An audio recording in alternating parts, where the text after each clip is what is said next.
नमस्कार, हमारे चैनल में आपका स्वागत है। मैं हूं रामचंद्र मौर्य। साथियों, अगर आप पहली बार हमारे चैनल को देख रहे हैं तो इसे सब्सक्राइब कर लीजिए और सामने की घंटी जरूर दबा दीजिए ताकि विश्लेषण से संबंधित हमारा दैनिक वीडियो आपको तुरंत मिल जाए। धन्यवाद। आज हम चर्चा करेंगे, भारतीय जनता पार्टी क्या इतना कमज़ोर हो गई है। मोदी और शाह, जिनका 56 इंच का सीना है, मोदी जी जिन्होंने कभी कहा था एक अकेला सब पर भारी, तो क्या अब उनकी पार्टी, क्या अब उनके चाणक्य असहाय महसूस कर रहे हैं, हाथ खड़े कर चुके हैं और रणनीतियां बनाने में माहिर, रणनीतियां ऐसी बना रहे हैं कि जो चाल चल रहे हैं वह उल्टी पड़ रही है। जी हाँ, यही कुछ हो रहा है आज दिल्ली की सियासत में। दिल्ली की गलियारों में चर्चा है कि अमित शाह के अंदर, मोदी के अंदर अब वह जज्बा, अब वह ताकत नहीं रह गया है जो 2014 से 2019 और 2019 से 2024 तक था। अमित शाह जिस तरह से राहुल गांधी की प्रतिक्रिया करते हैं और उन्हें झूठा ठहराने की कोशिश करते हैं, तो इस देश की जनता उनसे सवाल पूछती है कि सबसे बड़ा झूठा कौन। और जब सबसे बड़ा झूठा की बात आती है तो किसका नाम सामने आता है, आप अच्छी तरह से समझ रहे हैं। किसने कहा कि 15-15 लाख देंगे, किसने कहा कि किसानों की आय दोगुनी कर देंगे, किसने कहा कि 2-2 करोड़ नौकरियां हर साल देंगे। ऐसे 50 जुमले और झूठ प्रधानमंत्री नरेंद्र मोदी बोले थे और उन्हें ही इस देश की जनता, 140 करोड़ जनता झूठा मानती है। लेकिन आज अमित शाह राहुल गांधी को झूठा ठहराने में लगे हुए हैं और इस देश की जनता, इस देश के बुद्धिजीवी, इस देश के पत्रकार, हम गोदी पत्रकार की बात नहीं कर रहे हैं, सोशल मीडिया, यूट्यूब चैनल और अन्य प्लेटफार्म के पत्रकारों की बात कर रहे हैं। ये लोग कोई भी नहीं मान रहे हैं कि राहुल गांधी झूठे हैं। राहुल गांधी से इतना क्यों बौखलाए हुए हैं अमित शाह और प्रधानमंत्री नरेंद्र मोदी, और बौखलाहट दिनों दिन बढ़ती जा रही है।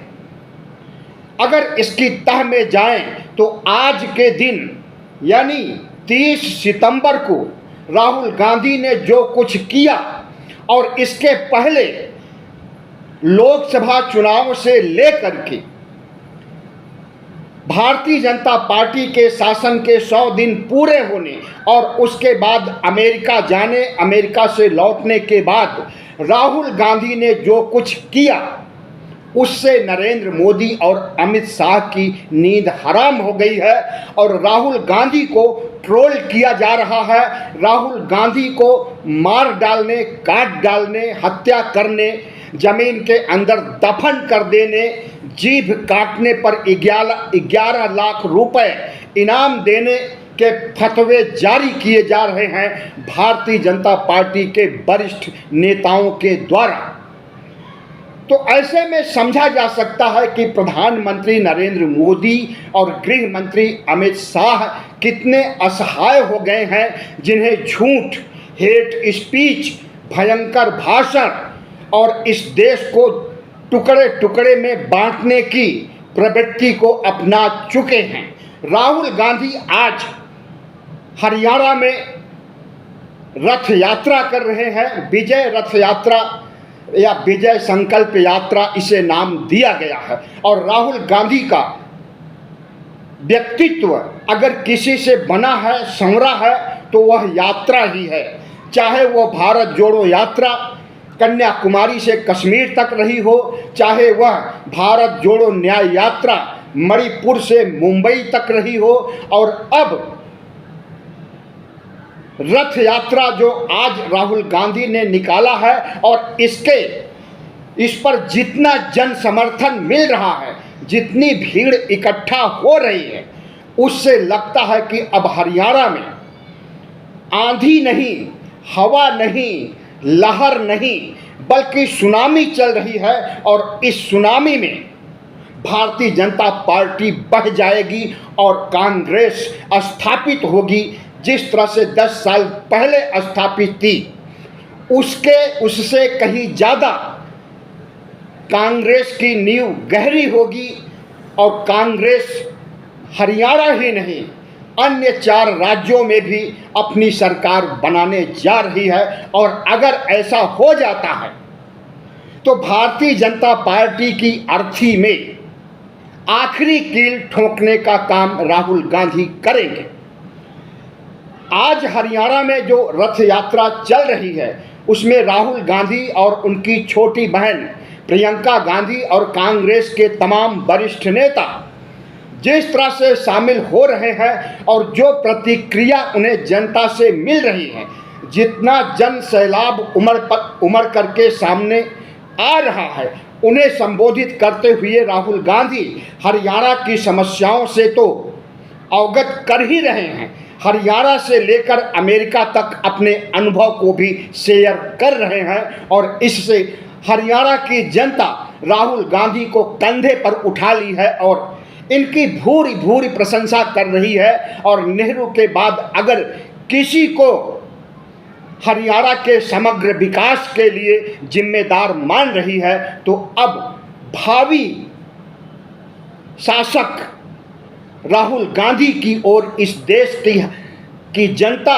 और हरियाणा की जनता देख रही है। तो राहुल गांधी का कद, पद, व्यक्तित्व और प्रतिष्ठा जिस तरह से दोगुनी चौगुनी की रफ्तार में बढ़ रही है, उससे भी नरेंद्र मोदी और गृह मंत्री अमित शाह बौखलाए हुए हैं। और अब तो संघ भी भारतीय जनता पार्टी पर कोड़े चला रहा है और संघ चाहता है कि भारतीय जनता पार्टी को अब भारतीय जनता पार्टी का शीर्ष नेतृत्व यानी अमित शाह और नरेंद्र मोदी आगे नहीं बढ़ा सकते हैं, बल्कि अगर ये 2 शख्स बने रहेंगे भारतीय जनता पार्टी में, तो भारतीय जनता पार्टी को रसातल में डुबो देंगे। इसलिए भारतीय जनता पार्टी की कमान अब आरएसएस अपने हाथ में लेना चाहता है और इसके लिए सकारात्मक प्रक्रिया शुरू भी कर चुका है। सबसे पहले भारतीय जनता पार्टी में खाली हुआ अध्यक्ष का पद, आरएसएस इस पद पर अपने आदमी की नियुक्ति करना चाहता है। प्रधानमंत्री नरेंद्र मोदी और अमित शाह से सवाल कर रहा है कि अगर आप किसी को भारतीय जनता पार्टी का अध्यक्ष बनाना चाहते हैं तो नाम बताइए, और प्रधानमंत्री नाम बता पाने की स्थिति में नहीं खड़े हैं। इसलिए संघ से कुछ नाम निकल करके सामने आ रहे हैं। संघ प्रमुख के मुंह से तो नहीं, लेकिन संघ के तमाम नेताओं, पदाधिकारियों और प्रचारकों के बीच से ऐसे नाम उभर रहे हैं जिस पर प्रधानमंत्री नरेंद्र मोदी और गृह मंत्री अमित शाह कतई नहीं चाहेंगे कि वह शख्स भारतीय जनता पार्टी का अध्यक्ष बने। तो आज की घड़ी में सबसे बड़ी समस्या अगर किसी ने उत्पन्न की है तो वह आरएसएस ने उत्पन्न की है। और उसके बाद राहुल गांधी ने तो सियासी प्रचार में और भारतीय जनता पार्टी का कद घटाने में जितना बड़ा काम कर रहे हैं, उससे यही लगता है कि नरेंद्र मोदी और अमित शाह बैक फुट पर आ गए हैं। और सुनने में आया है कि भारतीय जनता पार्टी में अंदरूनी टकराव बढ़ गया है। अगर घमासान जो आरएसएस और भारतीय जनता पार्टी के बीच चल रहा है यह और बढ़ता है तो भारतीय जनता पार्टी के अंदर जो संघ समर्थक हैं वह संघ के साथ खुलेआम चले जाएंगे। और अगर ऐसा होता है तो निश्चित रूप से भारतीय जनता पार्टी में संघ खेमा हावी हो जाएगा और संघ खेमे से ही कोई अध्यक्ष बनेगा, और जब अध्यक्ष बन जाएगा तो वह अमित शाह और नरेंद्र मोदी के अनुकूल नहीं होगा, वर्तमान सत्ता के अनुकूल नहीं होगा। खबर तो यह भी है कि आरएसएस प्रमुख मोहन भागवत भारतीय जनता पार्टी के रथ का घोड़ा, जो दो घोड़े लगे हुए हैं रथ में भारतीय जनता पार्टी के, आप समझ रहे होंगे कौन है दो घोड़े, इन्हें हटाना चाहता है और भारतीय जनता पार्टी के रथ में दूसरा घोड़ा रिप्लेस करना चाहता है। और इस बात की भनक बहुत पहले से मोदी और शाह को है और उसी के बाद से ही संग्राम छिड़ गया है। और लोकसभा चुनाव के दौरान जेपी नड्डा के कंधे पर बंदूक रख करके उनसे कहलवाया गया कि संघ से हमारा कोई मतलब नहीं है, भारतीय जनता पार्टी अकेले सक्षम हो गई है हर तरह के चुनाव जीतने के लिए, सरकार बनाने के लिए। भारतीय जनता पार्टी दुनिया की नंबर 1 पार्टी है और अब इसे संघ की जरूरत नहीं है। संघ प्रचारकों को प्रचार करने की भी जरूरत नहीं है। लोकसभा चुनाव में भी संघ प्रचारकों को आकर के प्रचार करने की जरूरत नहीं है। तो यह दंभ, यह अहंकार जेपी नड्डा का नहीं था, जेपी नड्डा तो मोहरे थे। यह दंभ, यह अहंकार नरेंद्र मोदी का था, जिसे मोहन भागवत बखूबी समझ रहे हैं। केरल की बैठक में, पलक्कम में जो बैठक पिछले दिनों हुई थी, उसमें जेपी नड्डा की क्लास ली गई और उन्होंने यह स्वीकार नहीं किया कि उन्हें उनसे कहलवाया गया था। किसी ने का मतलब मोदी और शाह होता है। किसी ने उनसे कहलवाया था कि अब हमें भारतीय जनता पार्टी की जरूरत नहीं है।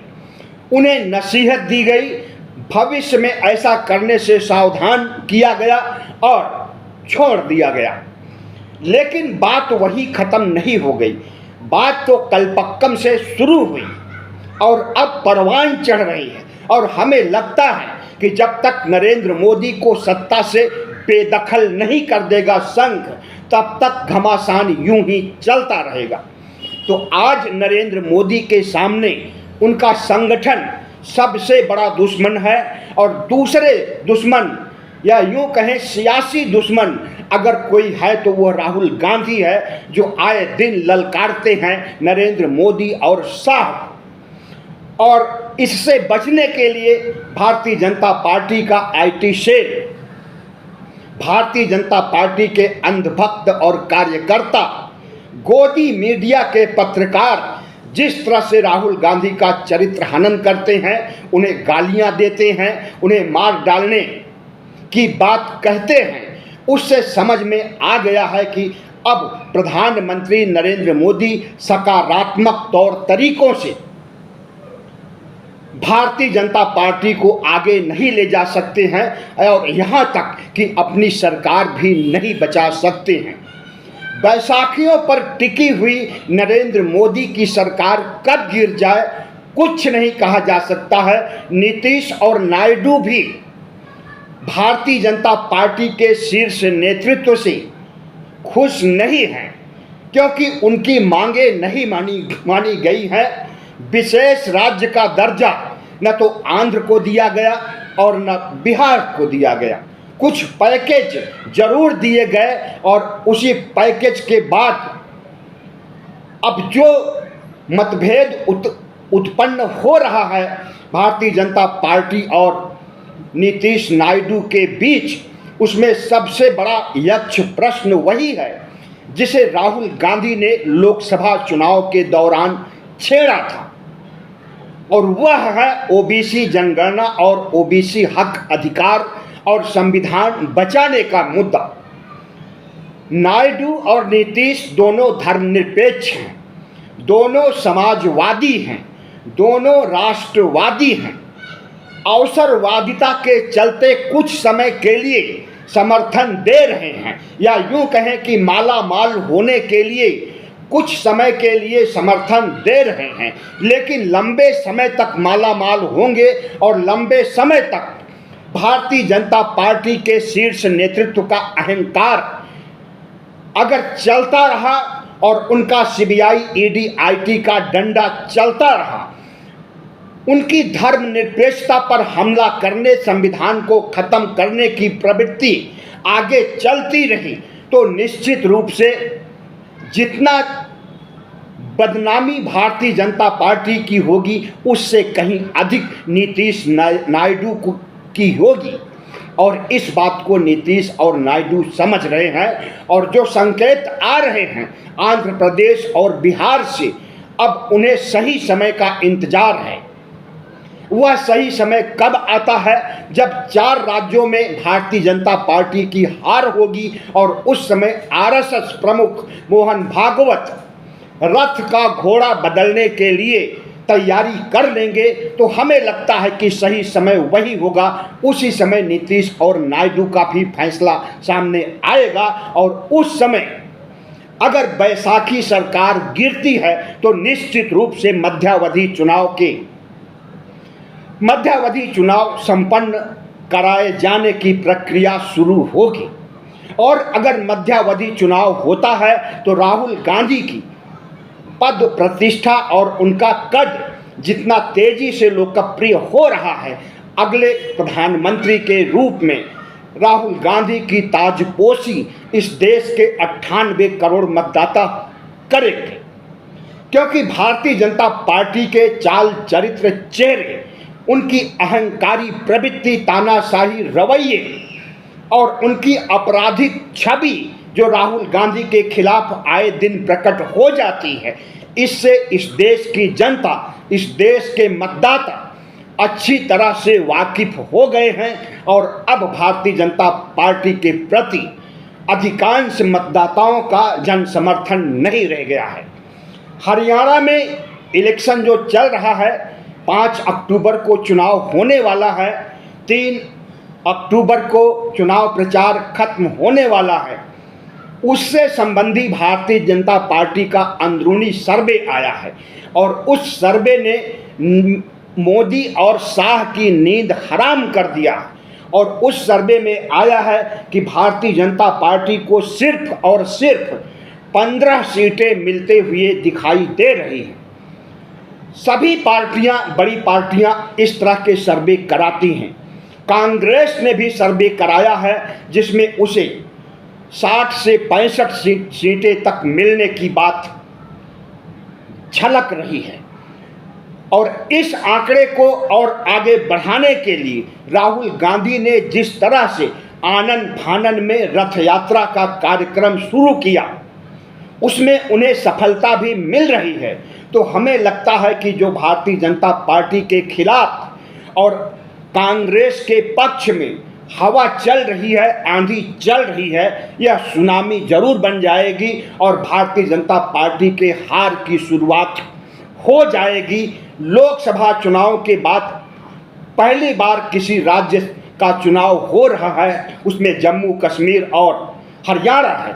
इसके तुरंत बाद महाराष्ट्र और झारखंड का चुनाव होना है, जिसके लिए आचार संहिता लागू होने के लिए चुनाव आयोग मन बना रहा है और इन दोनों राज्यों में अपने प्रतिनिधि भेजकर वहां पर माकूल स्थिति तैयार करने, माकूल माहौल तैयार करने और मतदाताओं की इच्छा को समझने के लिए टीम भेज चुका है। ऐसे में अगर पहले ही राज्य में, हरियाणा में, जम्मू कश्मीर में भारतीय जनता पार्टी की हार होती है और नवंबर में जब महाराष्ट्र और झारखंड के भी परिणाम आ जाएंगे और चारों राज्यों में भारतीय जनता पार्टी की हार होगी, तो समझ लीजिए कि उसी समय संघ का भी कोड़ा चलेगा और उसी समय कांग्रेस सक्रिय हो जाएगी और नीतीश नायडू भी ब्रह्मास्त्र चला देंगे बैसाखी सरकार को गिरा करके। ऐसे में सवाल उठता है कि हरियाणा चुनाव एक निर्णायक चुनाव होने जा रहा है और इसके लिए भारतीय जनता पार्टी जितनी भी तैयारियां कर रही है या कर चुकी है, हर तैयारियों में मात खाई है। कांग्रेस की अपेक्षा उसे सफलता नहीं मिली है।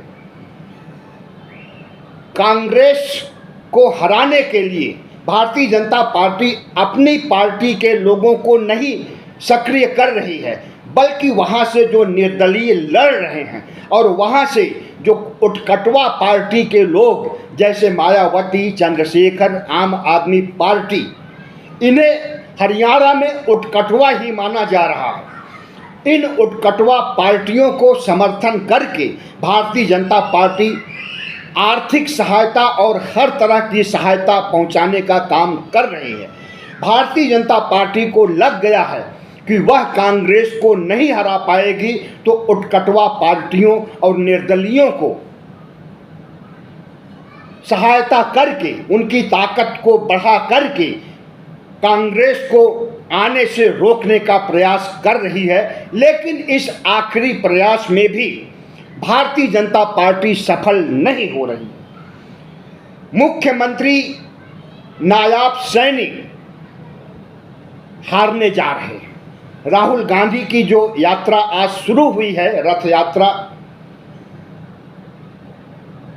नायाब सैनी के ही जहां से पहले लड़े थे और जहां अब लड़ रहे हैं, इन्हीं दोनों जगहों पर एक जगह से चल करके दूसरे जगह तक पहुंचने और बीच में जितने विधानसभा सीट, करीब 23-24 सीटें बताई जा रही हैं, सब पर कांग्रेस का पताका फहराने का जो काम राहुल गांधी कर रहे हैं,